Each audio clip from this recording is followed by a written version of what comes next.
Hai teman-teman, apa kabar semuanya? Semoga masih dalam keadaan sehat. Hari ini Al mau coba nyampaikan materi terkait storytelling di dalam sebuah game. Di pertemuan sebelumnya, kita udah bikin yang namanya mood board. Mood board itu digunakan sebagai guideline kita kalau mau ngebikin sebuah storyboard supaya nanti punya feel and looks yang kita inginkan. Sedangkan di dalam storyboard itu ada yang namanya story atau cerita. Makanya hari ini pokok pembahasannya adalah tentang storytelling atau penceritaan di dalam media interaktif atau game.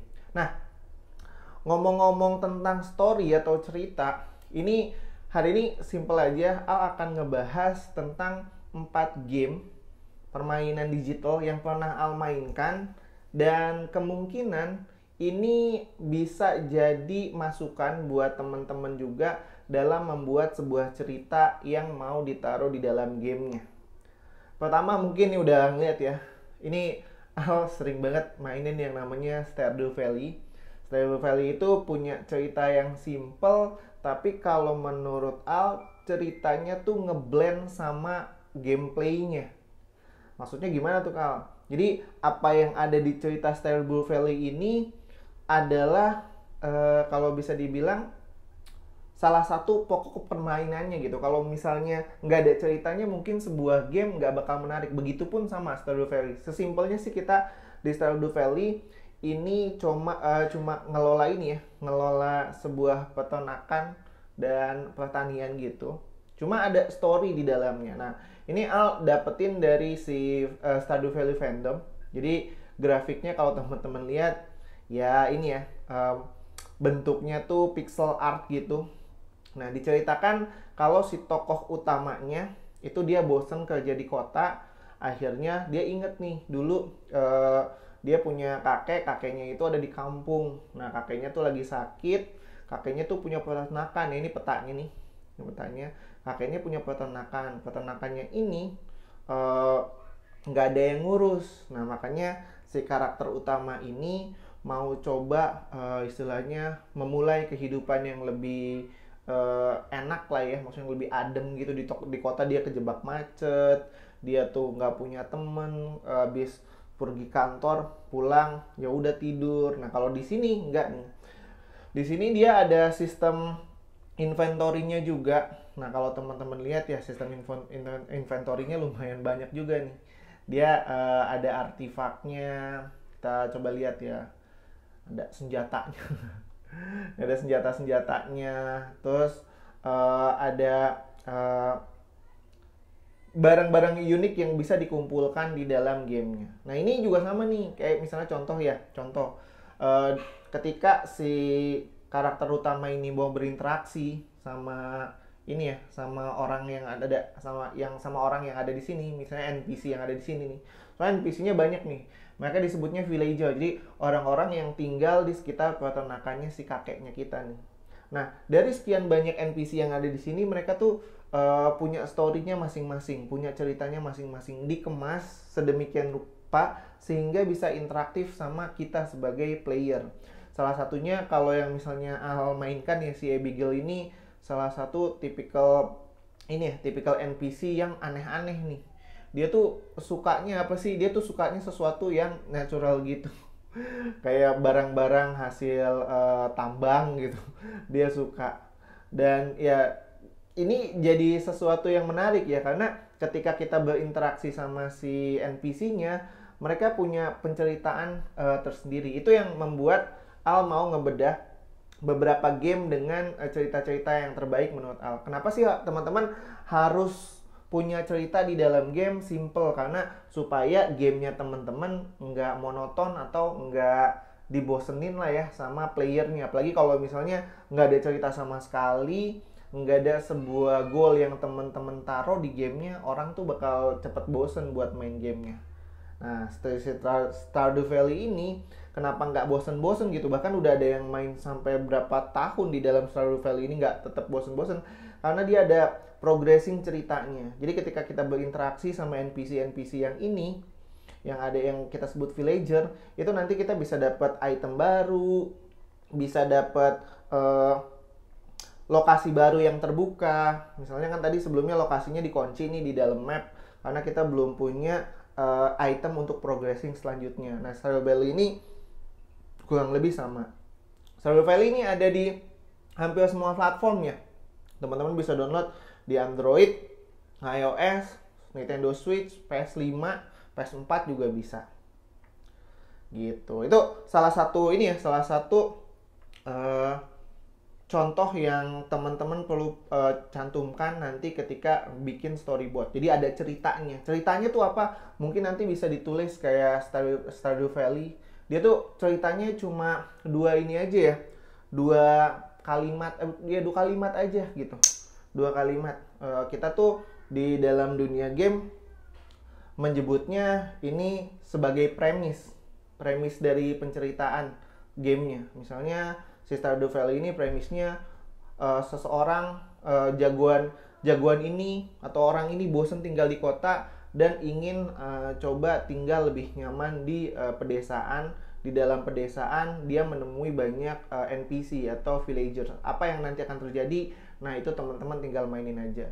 Tapi clue-nya teman-teman bisa nikah nih sama beberapa NPC ya. Cuma dipilihnya sih satu ya. Jadi kan di sini ada NPC yang dia tuh ini cewek. Kalau teman-teman jadi cewek bisa nikah sama yang cowok. Kalau yang jadi cowok teman-teman bisa nikah sama yang cewek. Ini lumayan menarik banget karena apa? Karena nanti ada berkelanjutan ya, teman-teman bisa punya anak di dalam game Stardew Valley ini. Dan lumayan nggak ngebosenin ya. Nggak ngebosenin. Itu salah satu contoh cerita ya. Premisnya lumayan simple. Jadi sekali lagi, kalau aku nggak mau bikin cerita kan panjang banget. Buat premisnya aja. Kayak Stardew Valley ini cuma ya satu paragraf lah ya. Satu paragraf premisnya. Dia datang ke dalam sebuah desa, di mana desanya itu perkampungan yang ada pertaniannya. Nah, di situ teman-teman ngapain? Nah, itu nanti teman-teman tinggal main aja Stardew Valley. Dan banyak banget ya item-item yang bisa dikumpulin sama ini ya kegiatannya. Bukan cuma bertani aja, teman-teman juga bisa mancing, bisa apalagi nih, bisa cari tambang di dalam goa gitu dan macam-macam lah. Bahkan bisa nikah sama beberapa NPC-nya teman-teman. Salah satu cuma dipilihnya. Nah, itu menurut Al ceritanya lumayan simple, pergi ke desa. Terus kita coba game berikutnya nih. Kalau menurut Al yang ceritanya paling bagus dari seri GTA, tapi Al lebih sukanya tuh Grand Theft Auto San Andreas. Mungkin kalau ada yang teman-teman udah main juga antara Vice City sama San Andreas, pasti kalau misalnya teman-teman Al tuh pilihnya si San Andreas. Kenapa sih San Andreas ini begitu ini ya, begitu relate gitu? Ternyata kalau dari sinopsis kita coba baca premisnya, ada seorang pemuda nih namanya Carl Johnson. Dia tuh tinggalnya di Los Santos ya, San Andreas. Di sana tuh identik sama geng-geng ini ya, geng-geng kriminal. Cuma masalahnya si CJ ini adalah salah satu orang yang begitu family man lah ya. Dia sama keluarganya, sama gengnya tuh ini banget, deket banget. Bahkan kalau dibilang attach sama NPC yang ada di sana. Cuma sayangnya ya kan, ada polisi nih yang dia nggak tahu kalau ya entah cerita ini ya, spoiler ya. Polisi ini ternyata lebih jahat dari penjahat ya kan. Si CJ sebenarnya kan jagoan lah ya, cuma memang dia kehidupan kriminal gitu, dia kehidupan yang jahat gitu. Tapi ternyata di neighborhoodnya dia ada seorang polisi yang memang jadi musuh terakhirnya si CJ gitu. Orang awalnya si CJ ditangkap, terus dilepasin, tiba-tiba polisinya nih tidak respect sama keluarganya CJ ya kan. Akhirnya itulah ceritanya gimana seorang penjahat ya, kita sebagai player, seorang penjahat si CJ itu mau coba istilahnya memberantas kejahatan justru ya, yaitu si polisi-polisi yang korup di dalam San Andreas ini. Kalau teman-teman mainin serinya GTA ya, apalagi yang si San Andreas ini, kenapa lumayan menarik? Karena sebenarnya ini salah satu seri yang kalau menurut Al untuk dimainin nggak bosen. Gameplaynya tuh menarik banget. Gameplaynya menarik banget. Setiap misi punya misi yang unik. Bahkan karakternya si CJ tuh bisa kita customisasi ya. Misalnya dia jadi badannya lebih gede, lebih kurus gitu. Kita bisa ganti model rambutnya. Bahkan kalau teman-teman yang masih pakai cheat gitu, itu bisa masukin cheat, bisa ngeluarin pesawat jet, pesawat tank, helikopter dan lain sebagainya. Salah satu hal yang menarik dari gameplay seperti ini, kalau dibalut dengan cerita, kayaknya gameplaynya tuh lama banget gitu untuk waktu mainnya gitu. Kadang-kadang waktu dulu Al mainin nggak kerasa udah sampai beberapa jam gitu gamenya. Dan ini detail banget di fandomnya. Dari informasi yang Al dapat sebenarnya GTA ini mau ada sesi terbarunya nih, yang sesi ke-6. Nanti kita tunggu aja. Kalau Al terus terang nggak ngikutin seri GTA yang kelima ya, soalnya ya menurut Al paling ceritanya tuh seputar kriminal juga, cuma beda-beda orang aja. Cuma kalau mainin kadang-kadang sering mainin. Dia action gamenya, cuma ada elemen-elemen RPG di dalamnya. Kalau teman-teman pengen coba nanti bikin storytelling seperti ini juga, premisnya juga boleh. Jadi ada orang yang dia tinggal di dalam sebuah kota namanya Los Santos, di mana kotanya ini tuh hidup beberapa NPC, banyak NPC di dalam sana tuh sebenarnya baik-baik ya, meskipun mereka tuh geng-geng ini ya, geng-geng kriminal.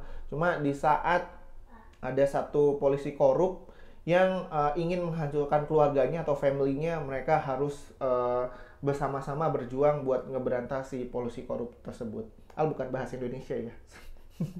Oke, jadi lumayan menarik juga gamenya. Jadi kalau teman-teman suka mau banget buat genre seperti action adventure ini, teman-teman juga boleh pakai premis ini.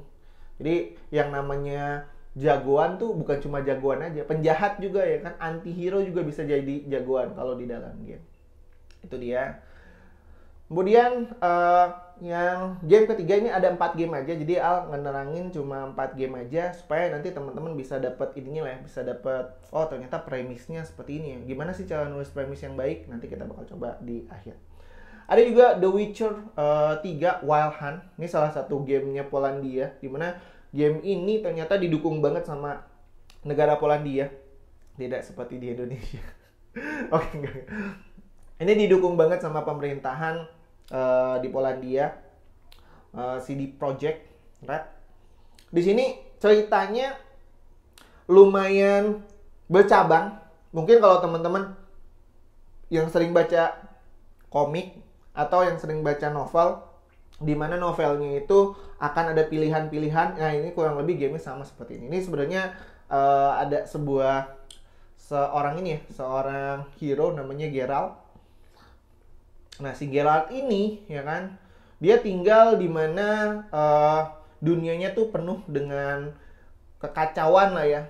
Istilahnya Empire of Nightfall-nya, tempat dia tinggal tuh lebih ini ya, takut sama empire-nya ini. Dan nanti si Geralt bakal berusaha untuk istilahnya dia mau coba ngeberantas kejahatan juga. Cuma masalahnya kita tuh ada di tengah-tengah. Apakah kita mau jadi baik nanti sesuai dengan pilihan-pilihan yang kita pilih di dalam dialog gamenya, atau kita mau jahat. Tapi enaknya main game The Witcher ini, kalau dari story tuh sebenarnya kita yang pilih side-nya ya, mau jadi penjahat atau mau jadi jagoan. Tapi di satu sisi Geralt ini salah satu karakter yang ikonik banget sampai sekarang. Bahkan kalau menurut Al, meskipun dia punya elemen RPG dan combatnya bagus, dari karakter yang unik seperti ini, jadi karakternya tuh sangat-sangat amat kuat, personality-nya sangat-sangat kuat. Entah itu kita mau jadi jahat atau mau jadi jagoan di dalam gamenya. Cuma dengan karakter yang kuat dibalut dengan dunia yang begitu misterius. Dan kalau menurut Al ya, dunianya The Witcher ini rada-rada bercampur. Dia ada yang dunianya tuh di pedesaan tuh damai banget. Tapi di satu sisi kalau misalnya kita keluar atau ke pegunungan atau ke daerah-daerah yang banyak monsternya tuh kayaknya sulit banget hidup di sini ya Pak. Apalagi bingung kan, ada NPC nih yang di pub nih atau yang di sebuah bar gitu, gimana dia cari bahan-bahan bikin-bikin makanan untuk barnya kan, dunianya tuh penuh dengan monster gitu. Monsternya juga beraneka ragam gitu, dimana kita juga bisa ini ya, bisa coba-coba berinteraksi sama si monsternya ya kan. Interaksinya ya combat lah. Tapi kalau yang main The Witcher 3 pasti tahu lah ya, ada romance-nya gitu, ada adegan-adegannya gitu. Cuma ya itu salah satu sisi fan service di sebuah game, dimana perlu juga tuh ditambahin konten-konten seperti itu. Memang sesuai dengan age, umurnya ya. Jangan main game ini kalau misalnya umurnya teman-teman masih belum cukup. Nah, di sini yang Al mau katakanlah premisnya tuh lumayan simple. Kamu bukan penjahat, kamu bukan jagoan, silahkan pilih. Dimana kamu hidup di dunia yang sedang kacau dan kamu bebas memilih ending dari game ini. Nah, itu untuk pembuatan tentu saja sangat amat kompleks, tapi untuk premisnya lumayan simple. Yang teman-teman lakukan adalah ketika bikin game gaya-gaya open seperti ini adalah endingnya tuh diperbanyak aja. Endingnya diperbanyak. Waktu itu pernah main sebuah game, endingnya banyak banget ya. Suikoden tuh nyari pahlawan-pahlawan sampai berapa ratus gitu nggak ketemu-temu. Gitu. Jadi ini juga premis yang bagus, ceritanya bagus menurut Al. Jadi karakternya sih yang sangat amat kuat sehingga gamenya tuh bisa dimainkan dengan enak. Dan kalau teman-teman tahu si The Witcher ini dijadikan sebuah series Netflix, The Witcher juga judulnya, yang dimainkan sama pemeran Superman kalau nggak salah ya. Cuma belum nonton seriesnya. Itu dia. Mungkin karena karakternya kuat, dunianya bagus, penceritaannya dijadikan series. Terakhir, wah ini udah terakhir ya. Ini salah satu game yang menurut Al punya cerita yang bikin penasaran. Jadi tadi teman-teman udah tahu ya, si Stardew Valley ceritanya gampang ditebak nih. Orang mau pergi ke kampung karena dia mau bertani gitu, merasakan hidup nyaman. GTA teman-teman, orang mau istilahnya berbuat baik di lingkungannya. Ya, The Witcher teman-teman tahu ada orang yang nanti kehidupannya tuh dipilih berdasarkan preferensinya si pemain. Yang ketiga ini yang keempat, soal yang terakhir ini, Shadow of Colossus adalah sebuah game yang misterius dibuat ceritanya. Kita nanti akan ada di sebuah dunia, di mana dunia ini nggak dijelasin ya di mana gitu. Dunia alternatif mungkin, di mana ada kurang lebih berapa belas monster, gede-gede banget monsternya. Di situ teman-teman harus mengalahkan monster-monster tersebut untuk katanya sih menyelamatkan tuan putri atau pacarnya teman-teman atau pasangannya teman-teman di sini agar dia hidup kembali. Katanya dia tuh kena kutukan, sang putrinya. Dia harus ngelawan monster yang segede-gede gini nih. Nah, cerita-cerita yang di sini tuh sebenarnya simple ya. Jadi bahkan kalau teman-teman yang pernah main Shadow of Colossus ini nggak ada sama sekali dialog nih. Ya dia dialog ada, cuma pakai bahasa yang kita sendiri nggak tahu nih, Al sendiri nggak tahu nih, cuma pakai bahasa dari tempat itu sendiri, dunia sendiri. Di sini cerita dibuat misterius sekali, teman-teman nggak tahu ada di dunianya di mana, teman-teman nggak tahu nama putrinya siapa, kecuali mungkin kalau yang ngerti bahasa dunianya ini ya. Terus teman-teman bahkan awal-awal belum dikasih tahu tuh ngelawan monsternya untuk apa sih. Oh ternyata ada seorang putri yang dia tuh mati suri ya, tidur gitu nggak bangun-bangun, dan si orang ini atau pangeran yang kita jadikan hero yang kita mainkan ini harus melawan monster-monsternya supaya nanti si ininya hidup lagi putrinya.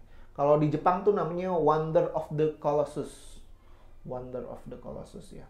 Ini sinopsisnya juga bisa dibilang ya sangat-sangat amat singkat ya untuk premisnya. Jadi ada seorang hero yang mau menyelamatkan putri. Cuma dikemas sedemikian rupa sehingga kita sebagai player tuh penasaran nih gamenya mau kemana arahnya. Kita berarti kita harus menyelamatkan putri ya, ngelawan satu monster. Nih putri udah sedikit enakan, dan kita punya hal yang seperti ini di dalam sebuah game, jadinya untuk gameplaynya kita akan tetap ngikutin nih. nggak, meskipun lawan Colossusnya, monster-monster yang segede-gede ini susah, kita akan tetap ngikutin nih. Kita akan tetap ngikutin karena pada dasarnya game Shadow of Colossus ini kalau dibilang ya, ceritanya tuh bikin penasaran. Nah, mungkin teman-teman juga boleh nih bikin sebuah cerita yang ngebuat usernya jadi penasaran. Nah, gitu. Jadi kesimpulannya apa? Kesimpulannya adalah ketika teman-teman mau ngebuat sebuah storyboard, sebuah game secara keseluruhan, selain kita udah punya mood boardnya, jangan lupa kita cantumkan detail dari ceritanya seperti apa. Ceritanya tuh nggak usah harus ditulis sampai panjang gitu berlembar-lembar, karena kita hanya membuat konsep storyboard. Jadi yang perlu teman-teman lakukan adalah tulis premisnya aja. Premis tuh apaan sih, Kak Al? Premis adalah ringkasan yang sangat amat ringkas terkait dari gameplaynya teman-teman atau gamenya teman-teman. Sesimpel tadi kalau Stardew Valley kan kita mau premisnya tuh ya udah ada orang bosan hidup di kota, dia tinggal pindah ke desa dan bercocok tanam di sana. Di sana nanti dia bisa menemukan istri. Itu simple, premis yang simple. Itu bisa dijadikan sebuah game, cerita game. Dan kalau besok nantinya teman-teman mau buat storyboard karena udah buat mood boardnya juga, nanti kita bakal coba masukin detail dari mood boardnya teman-teman itu ditambahkan premisnya, premis cerita awalnya itu. Semakin ringkas sebuah premis sebenarnya sih semakin bagus kalau menurut Al. Jadi user udah tahu juga tuh premisnya gamenya seperti apa. Misalnya premisnya menyelamatkan putri yang tinggal di dunia para monster. Itu kan sebuah sebuah cerita yang udah ada goalnya nih di dalam game. Atau teman-teman bikin premis yang sesimpel inilah ya. Misalnya mengumpulkan benda-benda keramat untuk misalnya menghancurkan kejahatan di dunia sebuah game. Nah, itu juga premis tuh. Itu bisa dikemas menjadi sebuah cerita yang lebih besar lagi. Kalau misalnya teman-teman mau belajar lebih lanjut, sebenarnya tinggal mainin game-game RPG aja sih. Game-game RPG tuh premisnya sebenarnya simple. Ada seseorang yang dia tuh awalnya levelnya kecil gitu. Tadinya dia mungkin dapat side quest buat cari cari atau mengantarkan surat, tiba-tiba dia harus menyelamatkan dunia gitu. Itu contohnya si Final Fantasy 7. Jadi hal ini membuat kita menjadi seorang storytelling yang baik, terutama kalau kita bisa membuat sebuah premis. Nanti di pertemuan offline kita akan coba ngebikin premis tersebut. Itu aja teman-teman dari Al akhiri. Assalamualaikum warahmatullahi wabarakatuh.